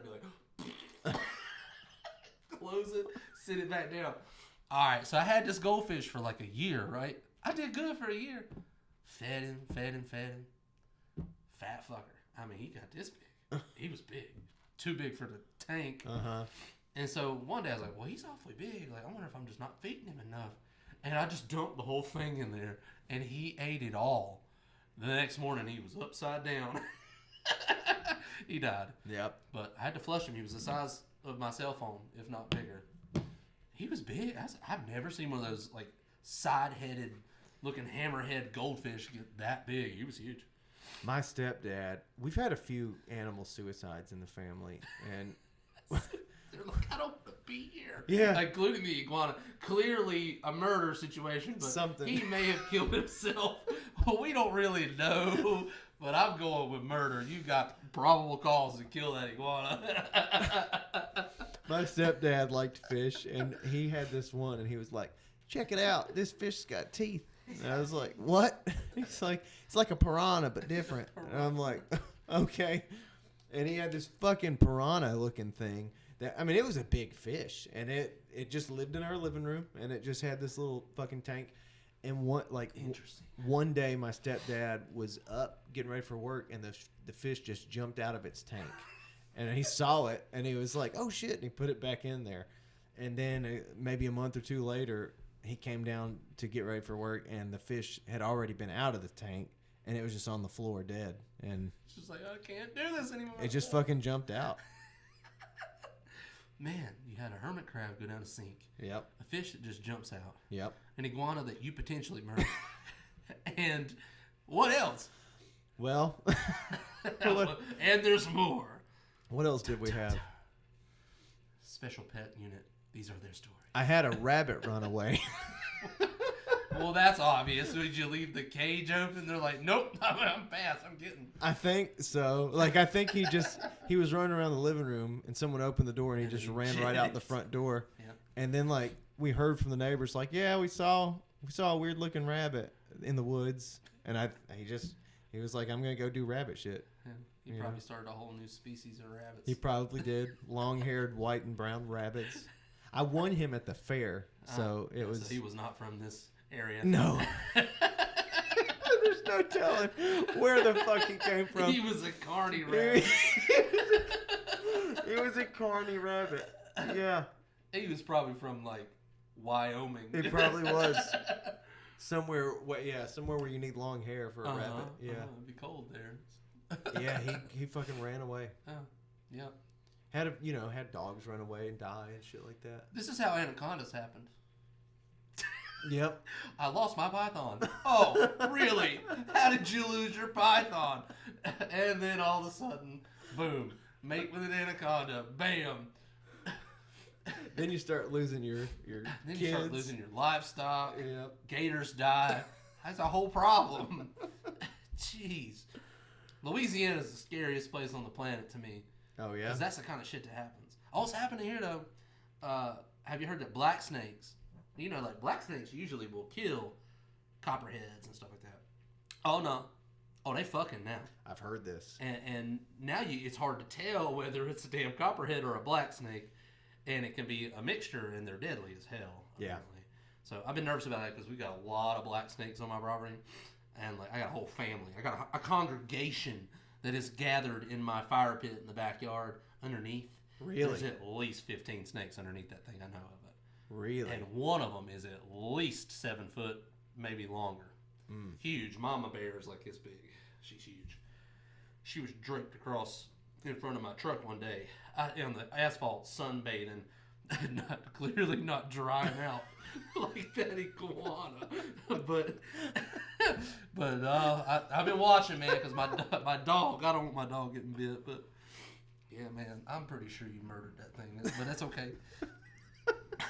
You got away with it this time. Don't let it happen again. Well, the serial killer guy I was listening to, like, if somebody really got psychological problems, they're just outward about how they abuse animals. So if I did it, at least I'm trying to hide it, At least I'm denying. Funny, dude. Oh, fucking A. I know. Yeah, I didn't really kill a lot of animals when I was young. How did we get back on the subject again? Right back to where we started. God. You killed that cat, didn't you? No, I didn't kill No, that you cat. saw that guy kill that Jesus Christ, don't you put that evil on me. I didn't kill that cat.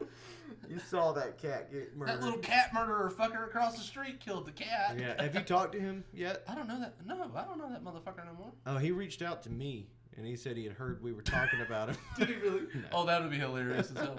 Because I don't even remember his name. It's probably Adam. Adams are definitely cat killers. I've known a few, yeah. There's always something up with Adam. Yeah. Yeah. And Tyler's kill iguanas. Yeah. Dried out. How do you dry out as an animal? Just sunbathing too. Well, a gator, if it comes out of water, will it dry out? I don't think so. That'd be a good way to kill those things, huh? They can't stay out for very long, I don't think. What are... I'm wrong about that. I actually don't know what they are. Alligators and such. Well, they're reptilian. Are they reptiles? Or dinosaurs. I know they're... Well... one of the two. Let's see. They've got it. Wait. Hey, Siri. Are alligators reptilian?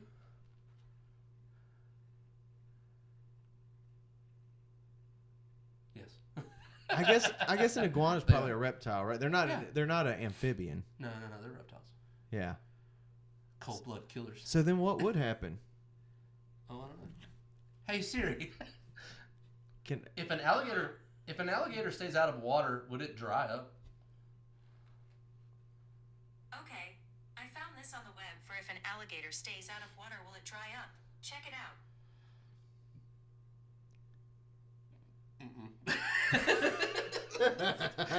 Nope. They can just do whatever they want. They do what they want. Huh. That's why they're still alive. They're impossible to kill. Unless you're Troy Landry from Swamp People. I think he could probably kill him in a wheelchair, upside down, in an airplane. Well, why would an alligator be in a wheelchair? No, Troy would be that. Could you imagine it? Yeah. Trying to shoot an alligator in a wheelchair, upside down, in an airplane. That's hard. Yeah. But he could do it. I've never... else? I don't like to shoot at airplanes. No, he'd be in there. He would be shooting at the airplane. He'd be shooting out of it. I'm picturing it totally different than what you're saying. Yeah, I know. I'm picturing an alligator in a wheelchair on an airplane. And upside down. And Troy's trying to shoot it. He's just sitting there. Yeah. That's a way crazier scenario than what I was saying. Okay. Which was Troy was in the wheelchair upside down in the airplane shooting at the alligator. Okay. Gotcha. Maybe equally. That's crazy. Yeah. That's why they're still alive, clearly. Yeah.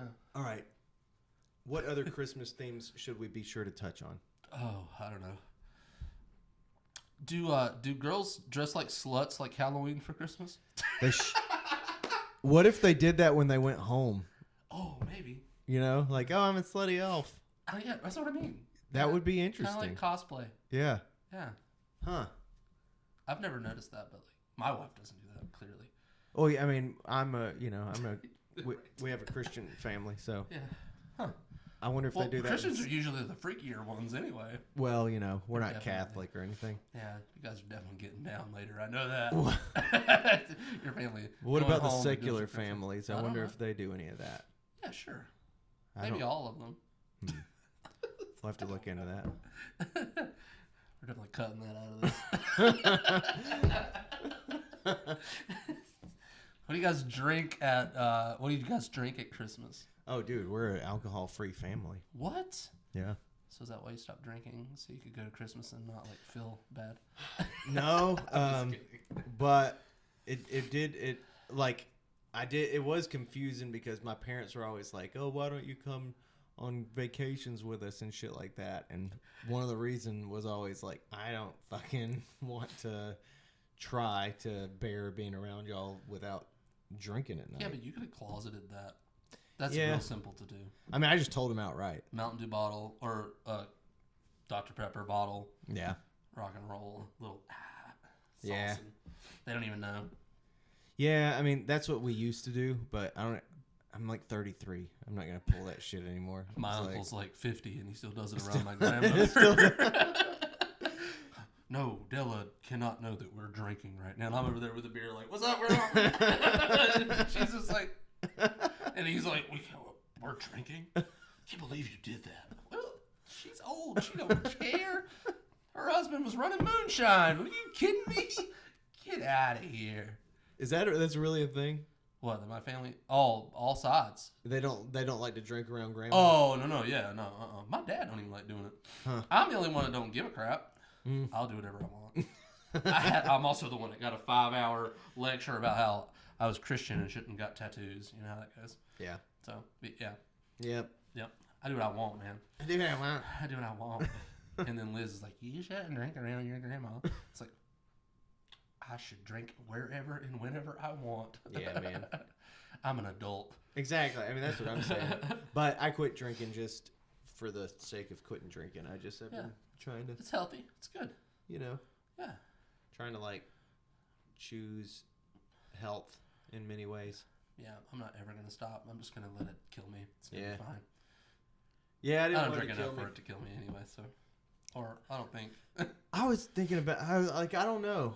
It does kill a lot of people. And I was like, man, it's fun now. But what if it is going to shave years off my life? Or what if in 20 years, if I'm still doing it at this rate, what if I just kind of go downhill? What if I, Underlying issue? Yeah. And what if I end up drinking way more than I think and all this shit? So I just said, a lot of people, a lot of great artists, and that was a thing for me, is breaking the identity. Because in my mind, part of it was, a lot of being an artist is sort of this unhinged, free lifestyle that's just I don't give a fuck. I'll do drugs till I die. I'll drink till I die. I'll party till I die and all this shit. But really, a lot of great artists didn't rely on these medicines, didn't rely on these fucking, self-medications to be creative and brilliant. And for me, I wanted to break the relationship in my mind between those two things. So when you created, did you have to have it? Or you felt like you had to have it? It was more like a lifestyle. When I was being creative, it wasn't like I was using it. Yeah. Same. I don't do that either. Yeah. I couldn't do that. Drink like a fish, but just because I want to. Same. That was what it was. But it was like a lifestyle thing. It was like an identity thing. Yeah. I notice anytime I have something that defines an identity for me, that I eventually want to distance myself from it, so. I'm the opposite. I just kind of go right for it. Methamphetamines, heading right toward it. I'm just kidding. I'm not doing that. But that's interesting that your family doesn't drink at Christmas. I figured you guys would be eggnog folk and such. They do eggnog, but not spiked with anything. But not spiked. Yeah. What is the point? My mom bought last year when we went to some fucking thing, and my mom bought us these little things of Jack Daniel's eggnog that didn't have any alcohol in them or whatever. What was it, flavored like I think Jack Daniel's? Yeah, it was supposed to be tasted flavored. like it had it. Yeah. Interesting. I don't know what made her do that, but I don't know. Next time you should bring that and tell them that it might be spiked to certain people. Yeah. And see if they act drunk after they drink it. Oh, yeah. You know they would. They would. Yeah. I'm feeling a little tipsy. Yeah. I've got an aunt who's like ultra religious that would probably be that way. So your family drinks? Oh, yeah. Like, so y'all do drink and stuff together, but most of the aunts and uncles and shit hide it from your grandmother. Yeah, so here's the deal. We typically don't drink in the main house. I will, because I don't care. But, like, we typically go out to the garage and then hit the whiskey and the moonshine and, like, the good stuff. Yeah. And then I'll, like, sip on a beer and go in and out of the house from there. But, like, they ain't, like, whoa! Getting hard. Like, yeah. whoa! Give me the check! Nah, it's out in the garage that's happening. Hell yeah. Yeah. So my grandma, they respect her to a degree.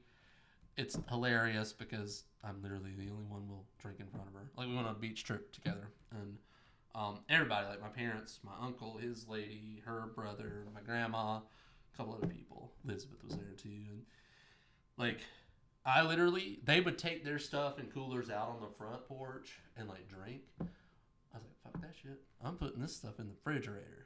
I put it in the refrigerator. I went in there and got it out, sat next to her, had a beer, talked about life and all kinds of stuff. She didn't have a bit of a problem with me drinking that beer in there. Hell yeah. So, like, I was like, I went outside. Y'all just a bunch of idiots. That's basically it. I gave them hell the whole week. It's just a respect thing. I said, well, she seems to be respecting that I'm respecting my right to drink in front of her. Yeah. So, Yeah, it breaks eventually, man. My family, both sides actually, both grandparents on each side, they were dry as an iguana, they were. That you murdered. They might, I don't know if they ever drank anything like in their life or whatever, but like they were all decidedly sober by the time they were having kids, and their kids, none of my aunts and uncles on either side drink really. Maybe with like some exception, without naming anybody. Maybe some people enjoyed some drinks every once in a while, but nothing too hard, I don't think. Like wine or whatever. They might drink some wine or some whatever, mixed drinks. But then when you start to get down to the cousins, like some of us drank heavy shit, and I was drinking heavy shit pretty heavily, like pretty habitually. Yeah. And I never, like, I've told you crazy stories about what it was doing to me and sleepwalking and shit, like how it was crazy, man. intruding on my life. But I had that pretty much under control by the time I actually, stopped drinking this fall. But then I started thinking of it. And I was like, it might be fun to try to exercise some discipline over this thing to see if I can take a month off. And pretty much as soon as I managed to take like a week off, I was like, I bet I'm not going to go back to drinking. I bet I'm just going to keep not drinking. That's good for you. And then I just kept not drinking. Yeah, maybe one day I'll be there. But it ain't right now. Yeah, I mean, it's probably going to be when I'm like 60 and they're like, Corey, you got to stop drinking. And I'm going to be like, Doc, that'll be sad, because by that time I'll be like, man, I'm like fucking 60. I'm gonna start smoking and drinking again. Fuck I'll be not this. able to do that. Yeah. Well, we could kill an iguana together. We could do that. So who was drunk I just can't get over that this thing just falls on its own behind a window and dries up. Like, who was drinking at the house at that time? I think just the iguana. Yeah, just him, huh? Yeah. He dried up. Drank the Kool-Aid. He got dehydrated. Yep. He turned brown. That's wild. Yeah. He sunbathed to death, bro. Yeah, interesting. He was like this. Did you break his little legs off? Could have kept one for like good luck or something, or prosperity. I didn't even think about that, because iguanas don't have blood in them, do they? No. Could have snipped a little leg with some scissors. I didn't. Put in a little display jar. I should have kept his tail, probably. Yeah, but whipped people. Well, no, it was dry. I wonder if it still had any fluidity to it. You probably could have rehydrated it. Just dunk. I probably could have just dunked the whole iguana in some water. Probably he'd have come back to life. It'd have been fine. He'd have been like, I'm back. Yeah. No, That's funny. He's like a fucking plant. They're like a plant that walks. That's He's all not getting enough water or sunlight, or he gets too much sunlight light and dies. They're fucking stupid, man. Yeah, weird animal. Well, yeah. That was interesting. Trying to think if there's anything else Christmas related we should hit on. Maybe not. I don't know. Well, do you guys have any Christmas traditions that you do? I have one. I like to go around. I'm afraid to hear this. I like to find all the nativity scenes and fuck with them. Change them around? Yeah, like put the donkey where Jesus goes. Is this in anybody's yard? In anybody's house. Oh, wow. And my grandmother has about 20 nativity scenes all over the place. So I just mess with them, and I'll like put the donkey where Jesus goes. Make one that has all Jesuses. All Jesuses. Yeah. Just Jesus. Of different sizes and colors. Yeah. That's one of my favorite things. And yeah, and if there's action figures around, that's the best when you start working them into it. We have that. We have Dirty Santa. We do. They read from the Bible, and then sometimes like some weird shit will go on. They have these little stockings, and my grandma I think gives she used to give all the grandkids $2, and now I think she gives all the great grandkids $2. Wait, 2 actual bills or like $2 bills? So sometimes it used to be $2 bills. Those are expensive now. Now it's like two $1 bills. Yeah. And now there's like 20. There's like 20 great grandkids or something. So she's handing out like $40. She's forking out some Skrilla. Some real money. That's more than the Dollar General could support. Yeah. You know what I'm saying? Yeah, how about y'all? Nah. Well, my grandpa, all right, so my uncle, he went to school for making wine. And so it's the same one that does the stereo repair. And so he went to school for wine. He's like a master whatever at that shit.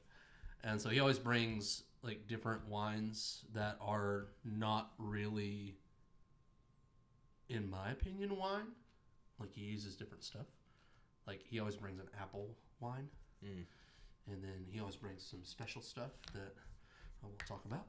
But like, so there's that every year he brings something that he knows I'll like, or my dad will like, or my grandpa will like. And then my grandfather, for some reason, he always has a Christmas Story playing on TV, like while we're there. Yeah. Although like no one watches it, and it plays all day. Yeah. So like it's just like, man, like why is this on? But like that's really it. Well, we do the game, which is usually funny. We got my so my dad's youngest sister's my age. Like my grandfather had a kid really late in life, and so one year Jeff, my uncle, brings these lottery tickets to the game, and they're a part of like a gift. So you are like under the impression that like he spent like probably $20 on those, So we're doing our thing. The game ends, and so Marlena decides to, which is my aunt, decides to scratch her tickets off, right, and like do the thing and see what she won. And like it says that she wins like $20,000 or $30,000 or some nonsense, and she flips utter shit. She's like, "Fuck you! Fuck you! Fuck you! I just won 30 grand!" Ah! And Jeff is over there like, and I'm looking at him like, "This shit ain't real." He said, "Let me see that ticket." She said, "Yeah, I won 30 grand. Woo, woo." And he said, "You didn't read the fine print on the back, did you?" Not real. Dude, she got so mad. Yeah. That's so like mad. The meanest thing. So mad. So every year now, that's become a thing. Buying lottery tickets? Are they real or fake? Last year they were real. This year, guaranteed there's a fake one in the mix. There's going to be a fake one, I guarantee. Man, that is like the meanest prank. Because it's like so good because she like at the time was on top of the world. Yeah. With like her and her husband's business and stuff. And she's just like, yeah, fuck you. Dude, when you think you've got money coming to you, oh my God, that shit'll piss you off so bad. Especially when, like, most of our family isn't from money. Yeah. So, like, everybody's worked hard. And so when you get a little something, it's like, that's fuck you money. Yeah. And, like, you can go do whatever you want to with it. And, yeah, that was funny, man. Is it raining? I think it's just my air conditioner thing. Oh. Heater. But, yeah, man. That's about it for the tradition. Oh. Yeah, that's a Kroll one. That's a Kroll one. I loved it, though. I thought it was the greatest. Of course, I was half lit when she did it anyway. We usually get drunk over there. He does not care if we drink. So this is my dad's side of the family. Yeah. And they're moonshiners and stuff, you know, from the back in the day. Hell yeah. So, like, he's the one. My grandfather is the son of the guy who owned Raven Knob. So he's, you know, it's one of them things where, like, they're definitely, like, in it. Yeah. You know? So. Well, I guess that's it. Yeah, man. Yeah, I can't think of nothing else. I can't either.